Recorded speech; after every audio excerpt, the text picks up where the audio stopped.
సమస్త మానవాళి కూడా ఉద్ధరింపబడడానికి వచ్చినటువంటి గొప్ప సహస్రం విష్ణు సహస్రం.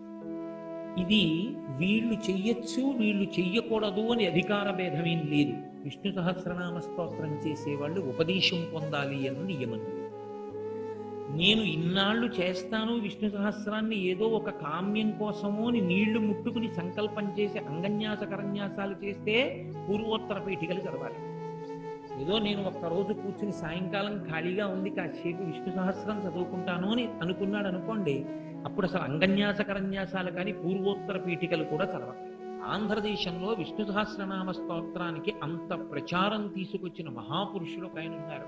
మల్లాది దక్షిణామూర్తి గారిని పూర్వాశ్రమ నామం ఆనంద భారతీ తీర్థ అని పేరైన వారెవరో కాదు, మీకందరికీ చిరపరిచితులు, ప్రాతస్మరణీయులు, మహానుభావులు, అష్టాదశ పురాణముల మీద గొప్ప అధికారము కలిగిన వ్యక్తి మాన్యశ్రీ బ్రహ్మశ్రీ మల్లాది చంద్రశేఖర శాస్త్రి గారికి పూర్వాశ్రమంలో తండ్రి గారే. వారు యతి దీక్ష తీసుకుని సన్యసించి ఆనంద భారతీ తీర్థ అన్న యతినామంతో ఈ లోకంలో తిరిగారు కొంతకాలం. వారు విష్ణు సహస్రనామ స్తోత్రానికి విశేషమైనటువంటి ప్రాముఖ్యత ఇచ్చారు. వారు చాలా గొప్ప పరిశోధన చేశారు. అటువంటి విష్ణు సహస్రనామ స్తోత్రాన్ని ఎప్పుడు ఎలా చెయ్యొచ్చు అన్న దాని మీద ప్రత్యేకంగా కొన్ని వ్యాసములనే వెలువరించారు. మీరు నీళ్లు ముట్టుకుని ఇన్నాళ్ళు నేను విష్ణు సహస్రం చేస్తాను, నాకేదో కోరిక తీరాలి. ఎందుకంటే మీరు ఉత్తరపీఠికలో చదువుతూ ఉంటారు, ఆరోగ్యం కావలసిన వాడికి ఆరోగ్యం, వైశ్యుడికి వ్యాపారంలో వృద్ధి, ఉద్యోగాభివృద్ధి, ఏది ఎవరు కోరుకుంటే వాళ్ళకి అది లభిస్తుంది అని. దాన్ని మీరు కామ్యము కొరకు వాడుకోవాలి అంటే నీళ్లు ముట్టుకుని సంకల్పం చేస్తే అంగన్యాస కరన్యాసం చేసి పూర్వోత్తర పీఠికలతో చదవాలి. కాదండి, నేను భగవంతుని యొక్క నామంగా విష్ణు సహస్రనామ స్తోత్రాన్ని సంతోషంగా చెప్పుకుంటాను అంటే విష్ణు సహస్రనామ స్తోత్రాన్ని చెప్పుకోవడానికి ఏ నియమమూ లేదు. వీరే ఈ స్తోత్రం చెప్పడానికి అర్హులు, అధికారులు అన్న మాట శాస్త్రంలో లేదు. నామము అందరూ చెప్పచ్చు. యథార్థమునకు నామి ఒకడు, నామం ఒకటి కాదు. నామి అంటే పేరున్నవాడు, నామము అంటే పేరు. కోటేశ్వరరావు గారు అని మీరు అరిచారనుకోండి, ఎవరో ఒక భావన లేచి, నేను వెంటనే ఇలా తిరుగుతాను. అంటే కోటేశ్వరరావు గారు అన్న నామము, నామి, ఈ శరీరము అంత అవినాభావ సంబంధమును పొందేసే. నామమును పట్టుకుంటే నామి మీ వంక తిరుగుతాడు. ఎవరికా పేరుందో ఆయన మీ వంక తిరిగి చూస్తాడు. అంటే ఒక్క విష్ణు అనుగ్రహమే పనిచేస్తుంది. కాబట్టి ఇప్పుడు నిద్ర లేచినదాదిగా శౌచముతో ఉంటారని ఏమిటి నమ్మకం? ఎప్పుడూ శౌచంతో ఉంటామని నమ్మకం ఏమైనా ఉందా? ఉండదు. కాబట్టి విష్ణు సహస్రనామ స్తోత్రాన్ని చేసేటటువంటి వారు ఏ నియమం పట్టించుకోవడం కోసమో విష్ణు సహస్రనామ స్తోత్రాన్ని విడిచిపెట్టేయమని చెప్పలేదు. నేను స్నానం చేసి చదువుకుంటానండి అంటే వద్దు అని నేను అంటలేదు. కానీ ఏమంటే నాకు విష్ణు సహస్రం లేవగానే ఒక్కసారి చిరోధన్వత్ ప్రదేశే శుచిమణి విలసత్ సైకతే మౌక్తికానాం అనుకుంటూ మొహం కడుక్కోవాలనుంది అని మీరు అన్నారనుకోండి, అలా వద్దు అని నేను అనకూడదు. ఎందుకో తెలుసా? విష్ణునామం చెప్పేటప్పుడు ఏకవస్త్ర అయినటువంటి ద్రౌపది చెప్పింది, స్వప్నే స్మర గోవిందం సంకటే మధుసూదనం కాననే నారసింహంచ పావకే జలసాయినం జలమధ్యే వరాహంచ పర్వతే రఘునందనం. అందుకే అన్ని విష్ణునామాలు చెప్తారు. అన్ని విష్ణునామాలే రావడానికి కారణం ఏమిటంటే జాగృతికి అంతటికీ ఆయన ఆధిపత్యం వహిస్తాడు లోకంలో. అందుకని జాగృతావస్థ యందు ఇంద్రియములు మేల్కొని ఉంటాయి కనుక విష్ణు సహస్రనామ స్తోత్రం చెప్పడానికి ఏ విధమైన అభ్యంతరము లేదు. నా భావన మీరు బాగా అర్థం చేసుకున్న నాడు ఏ కారణం చేత విష్ణు సహస్రనామ స్తోత్రం చదవడం మానకూడదు. విష్ణు సహస్రం ఇందుకు మానేశానండి అని చెప్పడానికి ఓ కారణాన్ని శాస్త్రం అంగీకరించదు. సంధ్యావందనం మానేయడానికి యజ్ఞోపవీతం ఉన్న వాళ్ళకి ఏ కారణాన్ని శాస్త్రం ఒప్పుకోదు. అయ్యా నేను స్నానం చేయలేదండి అన్నారనుకోండి, పూజ చేయలేదండి అంటే ఒప్పుకుంటారు. స్నానం చేయలేదండి, సంధ్యావందనం చేయనండి అంటే శాస్త్రం ఒప్పుకోదు. విభూతి తీసుకుని జల్లుకుని సంధ్యావందనం చేయవలసింది. ప్రాణం పోతోందండి అంటే ఒప్పుకోదు. ప్రాణం పోతుంటే తండ్రిని తీసుకెళ్లి కుర్చీలో కూర్చోబెట్టి విభూతి చల్లి, అది సంధ్యావందనం చేయవలసినటువంటి సమయం అయితే ఆయన ఏమీ చేయలేకపోతే కొడుకు అర్ఘ్యం ఇచ్చేసి తాను గాయత్రీ మంత్రం చేస్తూ చచ్చిపోవాలి. ఎందుకంటే చస్తూ ఉంటే సంధ్యామంత్రం అని పేరు వచ్చింది. తప్పవు. యజ్ఞోపవీతం ఉన్నవాడు సంధ్యావందనాన్ని మానడానికి వీల్లేదు. నా దగ్గర నీళ్లు కూడా లేవండి అర్ఘ్యం ఇవ్వడానికి. నువ్వు ఎక్కడున్నావో అక్కడ కూర్చుని అపవిత్ర పవిత్రో వా సర్వావస్థంగతోపివా, ఈ స్నానమునందు అనేక రకములు చెప్పారు. సాయంకాలం వేళ సంధ్యావందనం చేయడానికి నీ దగ్గర నీళ్లు లేకపోతే ఆవులు వెడుతున్న దగ్గరికి వెళ్ళి ఆవుల వెనకాతలు నించోడమే. గోధూళి ఒక స్నానం. ఆ గోవుల డెక్కల నుంచి పైకి రేగిన మన్ను నీ మీద పడగానే నువ్వు స్నానం చేసేసినట్టే. ఎక్కడున్నావో అక్కడే కూర్చుని నేల మీద ఉన్న మట్టి ఎటువంటి మట్టి కూడా నీకు అనవసరం. ఆ మట్టి దోషుడితో తీసి అర్ఘ్యం ఇచ్చేసి, నీరు లేకపోతే మట్టితో అర్ఘ్యం ఇచ్చేయమన్నారు. కురుక్షేత్ర యుద్ధం జరిగేటప్పుడు మధ్యాహ్న కాలమునందు ఒక్కొక్కసారి ఘోరమైన యుద్ధం జరుగుతుంటే సంధ్యావందనం ఎలాగా అని అనుమానం వస్తే భీష్మాచార్యుల వారు రథం మించి కిందకి దిగి మట్టి తీసి అర్ఘ్యం ఇచ్చేవారు తప్ప ఆయన సంధ్యావందనాన్ని మానలేదు. మట్టిని అర్ఘ్యం ఇచ్చి 11 మార్లు గాయత్రి చెప్పి రథం ఎక్కేవాడు.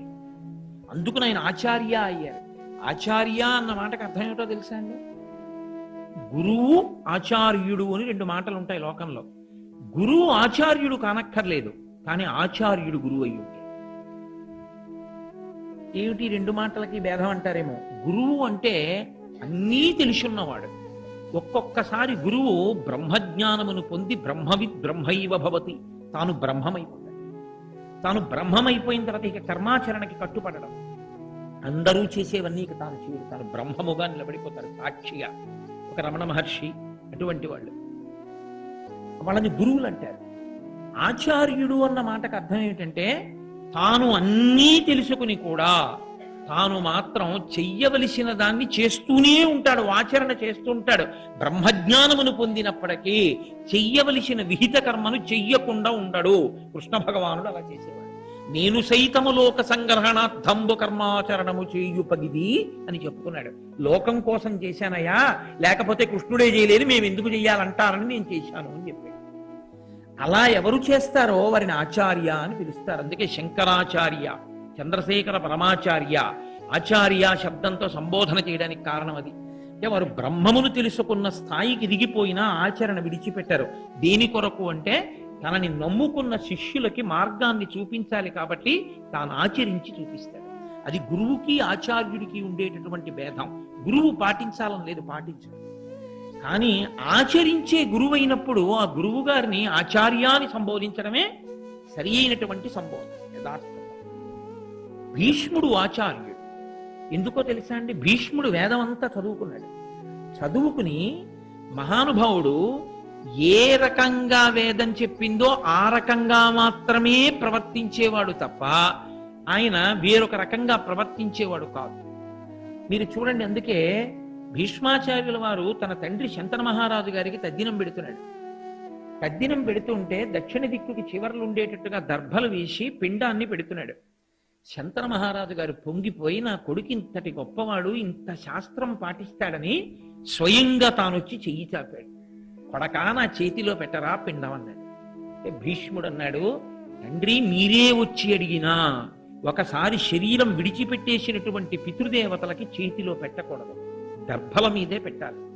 దేవతలకైతే అగ్నిముఖంగా ఇవ్వాలి, పితృదేవతలకైతే దర్భల మీద పెట్టిస్తాం. కాబట్టి దర్భల మీద పెడతాను తప్ప మీ చేతిలో పెట్టను అన్నాడు. అప్పుడు ఆచార్య అని సంబోధించారు భీష్ముడు.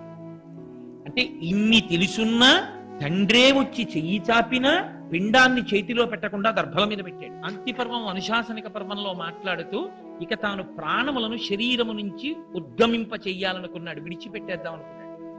అనుకుని ఎదురుగుండా నిలబడినటువంటి కృష్ణ భగవానుణ్ణి ఆపాదమస్తకం ఒక్కసారి చూస్తూ, ఇదే రేపు లోకానికి రక్షణ కావాలి, ఇదే రేపు అందరూ భగవానుణ్ణి చేరుకోవడానికి మార్గం కావాలి. ఇక్కడ అధికార అనధికార అన్న 2 మాటలు లేవు. అందరూ నామం చెప్పచ్చు. కాబట్టి అందరికీ పనికొచ్చేటటువంటి సహస్రాన్ని లోకానికి అందిస్తానని కారణజన్ముడు, అష్టవసువులలో ఒకడైనటువంటి మహానుభావుడు, దీర్ఘాయుష్మంతుడు, వేదాంగములు చదువుకున్నటువంటి భీష్ముడు ఎదురుగుండా శ్రీమన్నారాయణ స్వరూపాన్ని నిలబెట్టుకుని కన్నులతో తాగుతూ యోగ విద్య చేత చైతన్యాన్ని ఉపసంహారం చేసేసి శరీరము నుండి ప్రాణములు నిర్గమించే ముందు చెప్పినటువంటి ఆఖరి స్తోత్రం విష్ణు సహస్రనామ స్తోత్రం. కాబట్టి అది ఎంత సత్యమో, ఆనాడు సతీదేవి చెప్పిన మరణవాంగ్మూలం ఎటువంటిదో భీష్ముని మరణవాంగ్మూలము విష్ణు సహస్రనామ స్తోత్రము.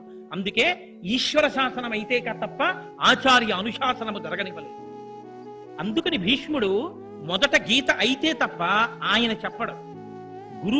గురువైనటువంటి వాడు ముందు ఈశ్వరుడు మాట్లాడినవేవో బాగా తెలుసుకుని తాను వాటిని బాగా నమ్మి విశ్వసించి జీర్ణం చేసుకుని ఆచరించి తన శిష్యులతో ఎప్పుడు చెప్పినా వేదప్రోక్తమైన విషయాలు చెప్పాలి తప్ప.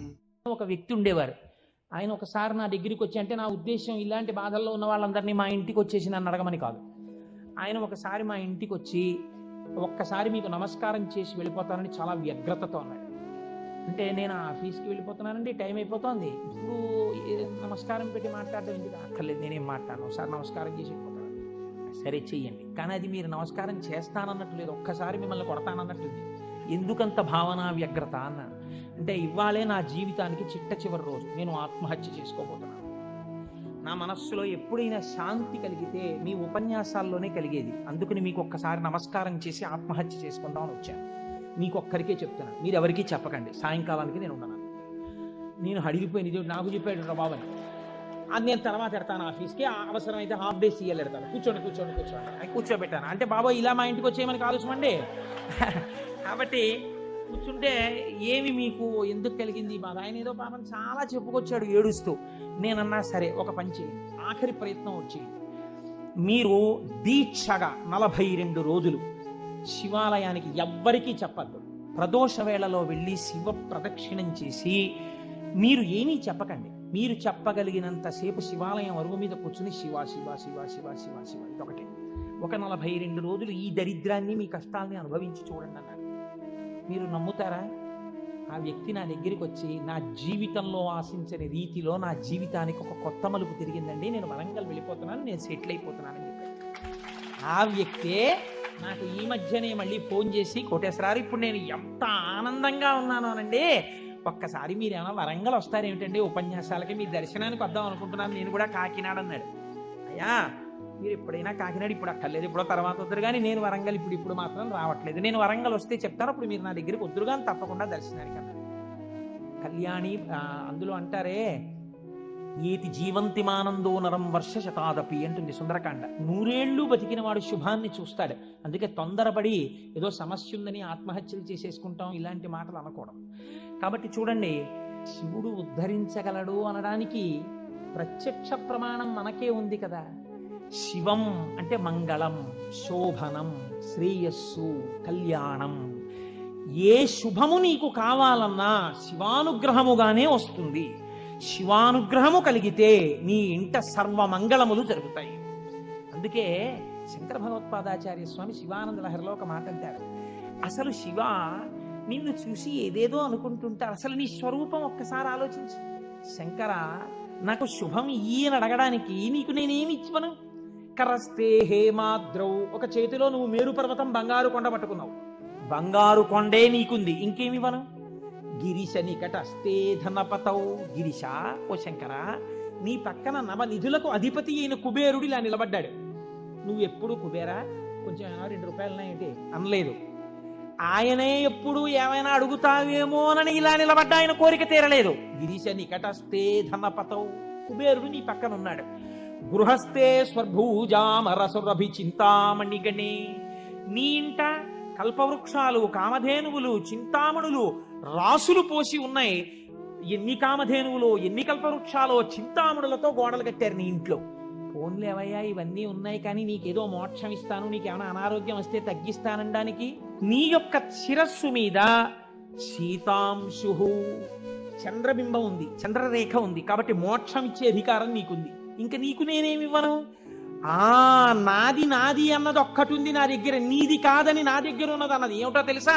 కమర్థం దాస్యేహం భవతు భవదర్థం మమ మనః. నాది అని అస్తమానం నన్ను బంధనంలో పడేసే ఈ మనస్సు నీకు ఇచ్చేస్తా, బుచ్చేసుకో. ఏదో రకంగా ఆయన పాదాల దగ్గర చేరడానికి శంకరాచార్యులు వారు మన కోసం చేసినటువంటి శ్లోకం కమర్థం దాస్యేహం భవతు భవదర్థం మమ మనః మమ అన్న చోట నేను అన్న శబ్దం శంకరాచార్యుల వారి కోసం అండి, ఆయన అపరశంకరుడు మన కోసం. ఇది జగద్గురువుల యొక్క కారుణ్యం. కనుక అటువంటి శంకరుడికి మీరేమి ఇవ్వాలి? మీరేమి ఇవ్వక్కర్లేదు. కానీ మీరు ఇలా నమస్కరిస్తే చాలు, ఒక్కసారి శివ అంటే చాలు, ఆయన పొంగిపోతాడు. అందుకు కదా మనం ప్రదోష వేళలో ఉపన్యాసం మొదలు పెట్టే ముందు శివాష్టోత్తర శతనామ స్తోత్రాన్ని ఒక్కసారి అనుసంధానం చెయ్యాలి అని మనం అనుకుంటున్నాం. బాగుందండి మీరు చెప్పింది, శంకరుడు అంతటి గొప్పవాడే, ఇంతవరకు బాగుంది. కానీ ఇలా ఆయన ఎప్పుడూ మా కంటితో మేము చూడని రూపంలో ఉండడమేనా, లేకపోతే మాకు ఇంతకన్నా ఏమైనా గొప్ప ఉపకారం చేశారా? కదిలినటువంటి శివుని యొక్క స్వరూపాన్నే నటరాజమూర్తి అని పిలుస్తాం. తనలో తాను రమించిపోతున్నటువంటి శివుడు అలలు లేని సరస్సు కాబట్టి తనలో తాను రమిస్తుంటాడు, కదలిక ఉండదు. ఇప్పుడు అదే శివుడు సృష్టికర్త, స్థితికర్త, ప్రళయకర్తగా ఉన్నాడు అనుకోండి, కదులుతుంటాడు. ఈ కదిలినప్పుడు నటరాజు నాట్యం చేస్తుంటాడు. నటరాజు సృష్టి స్థితి ప్రళయకర్త అయి నటిస్తున్నప్పుడు పక్కన దగ్గరగా ఎవరైనా నిలబడతారా? నిలబడి అలా చూస్తూ సంతోషపడిపోయే వాళ్ళు ఎవరైనా ఉన్నారా నటరాజుని? శ్రీ మహావిష్ణువు అంతటి వారు అసుర సంధ్య వేళలో మధ్యలో వాయిస్తుంటారు, శంకరుడు నాట్యం చేస్తుంటే ఇద్దరే చూస్తారు. అలాగా మిగిలిన వాళ్ళందరూ నటరాజ తాండవమునందు సహాయం చేస్తుంటారు. ఆ ఇద్దరెవరో తెలుసా? ఒకరు వ్యాఘ్రపాదుడు, ఒకరు పతంజలి. వీళ్ళిద్దరే చూస్తుంటారు. వ్యాఘ్రపాదుడి యొక్క శరీర అధోభాగం పులిగా ఉంటుంది, పతంజలి యొక్క శరీర అధోభాగం పావుగా ఉంటుంది. పతంజలి ఆదిశేషుని యొక్క అంశ. ఈ పతంజలి వ్యాకరణానికి మహాభాష్యం చేశారు. ఈ పతంజలి 1000 నాలుకలతో సమాధానం చెప్పేవారు. ఒకానొకసారి ఈ పతంజలి మహర్షి దగ్గరికి 1000 మంది శిష్యులు వచ్చి, అయ్యా మీ దగ్గర మేము వ్యాకరణం నేర్చుకోవాలనుకుంటున్నామని అడిగారు. పతంజలి మహర్షి అన్నారు, సరే మీకు 1000 మందికి నేను నేర్పుతాను ఏకకాలంలో. ఎవరు ఏ స్థాయిలో ఉన్నారో ఆ స్థాయిలో పాఠం చెప్పేస్తారు. వ్యాకరణ మహాభాష్యం చెప్పేటప్పుడు 1000 మంది 1000 రకాలైన ప్రశ్నలు వేస్తారు. 1000 మందికి ఒకేసారి జవాబు చెప్పాలి. కాబట్టి ఇప్పుడు తాను ఎలా చెప్పాలి? తాను ఆదిశేషుడు కనుక శేషాంశతో చెప్పాలి, 1000 నాలుకలతో చెప్తాను. కానీ 1000 నాలుకలతో చెప్పినప్పుడు ఒక ప్రమాదం ఉంది. శేషాంశతో ఉంటాను, దానిలో విషపు గాలి కూడా వస్తుంది. ఎదురుగుండా కూర్చున్నవాడు బూడిదెక్కుతాడు. కాబట్టి తెర అడ్డం కడతాను. ఇది చిదంబరంలో జరిగిందండి యథార్థంగా. నేను ఒక తెర అడ్డం కట్టి లోపల నేను కూర్చుంటాను, మీరు బయట కూర్చోండి. మీరు ప్రశ్నలు అడుగుతుండండి, నేను చెప్పేస్తుంటాను 1000 నాలుకలతో. ఒక్క నియమం, 1000 నాలుకలతో నేను కష్టపడి 1000 మంది శిష్యులకు సమాధానం చెప్పడానికి కూర్చుని ఉండగా ఎవడైనా సరే నేను పాఠం పూర్తయిందనే లోపల లేచి వెళ్ళిపోతే వాడు బ్రహ్మరాక్షసుడైపోతాడని శాపం పెడుతున్నానన్నారు. 1000 మంది శిష్యులు కూర్చున్నారు.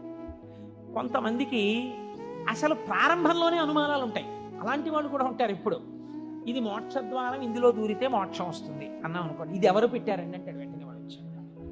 అసలు ముందు తెలుసుకోవడం కన్నా అనుమానాలు ఎక్కువ, అక్కడే పతనం ప్రారంభం. విన్నదాన్ని మననం చేసి దీన్ని మనం ఎంత అనుష్ఠానంలోకి తెద్దామని చూడకుండా మనం ఎన్ని అనుమానాలు ఇందులో తెచ్చేసుకుందాం అనేటప్పటికీ అది ఎప్పటికీ ఆగవు, మీకు ఎప్పటికీ ఆగవు అనుమానాలు. ఇప్పుడు ఏమైపోయింది, ఇందులో ఒకటికి అనుమానం వచ్చింది, ఏమిటో వెళ్ళిపోతే బ్రహ్మరాక్షసుడు అంటున్నాడు. ఈ మాట వినగానే అసలు నాకు తోచడం మానేసింది. అసలు ఈయన మొదలెట్టే లోపలే కాసేపు బయటికి వెళ్ళి తిరిగి వస్తే మనశ్శాంతిగా ఉంటుంది. పాఠం మొదలెట్టే లోపల వచ్చేద్దామని ముందే వెళ్ళిపోయాడు. పాఠం మొదలెట్టేటప్పటికి వద్దాం, కాస్త మనశ్శాంతి వస్తుంది. లేకపోతే ఈయన ఏమిటో లోపల నేను 1000 నాలుకలు అంటున్నాడు, తెరత్తకూడదు అంటున్నాడు, ఓరు నాయనో ఇదంతా ఏ గొడవగా ఉంటుందో, వెళ్ళిపోతే బ్రహ్మరాక్షసుడు అంటాడు. ముందే కాస్త తిరిగి వస్తే, అలా తిరిగి వచ్చేస్తే కాస్త మనశ్శాంతిగా ఉంటుంది, అప్పుడు వచ్చి కూర్చుందాం పాఠానికని ముందే వెళ్ళిపోయాడు.